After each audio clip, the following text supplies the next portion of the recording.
ഇന്ന് ഫെബ്രുവരി 21 ലോക മാതൃഭാഷ ദിനം. ലോക ജനത അവരവരുടെ മാതൃഭാഷയ്ക്കായി നീക്കിവെച്ചിരിക്കുന്ന ഒരു ദിനം.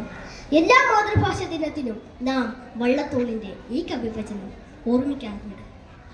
ഈ ദിനം കഴിയുന്നതോടെ ഈ കവിതയും വിസ്മൃതിയിലാകും.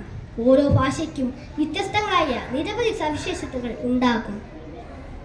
ഇത്തരം സവിശേഷതകളെ ആഘോഷിക്കുക എന്ന ലക്ഷ്യത്തോടെയാണ് ഐക്യരാഷ്ട്ര സംഘടന ഫെബ്രുവരി 21 ലോക മാതൃഭാഷ ദിനമായി ആഘോഷിക്കുവാൻ തീരുമാനിച്ചത്. 1999 നവംബർ 17-നാണ് യുനെസ്കോ ലോക മാതൃഭാഷ ദിനമായി പ്രഖ്യാപിച്ചത്. ഭാഷയുടെ വൈവിധ്യം, ഭാഷയുമായി ബന്ധപ്പെട്ട സംസ്കാരം എന്നിവയുടെ സംരക്ഷണത്തെക്കുറിച്ച് ആളുകൾക്കിടയിൽ ബോധമുളവാക്കുക എന്ന ലക്ഷ്യത്തോടെയാണ് ലോകത്ത് ആകമാനം ഫെബ്രുവരി 21 ലോക മാതൃഭാഷ ദിനമായി ആഘോഷിക്കുന്നത്. എല്ലാവർക്കും എൻ്റെ ഹൃദയം നിറഞ്ഞ മാതൃഭാഷ ദിനം ആശംസിക്കുന്നു. നന്ദി, നമസ്കാരം.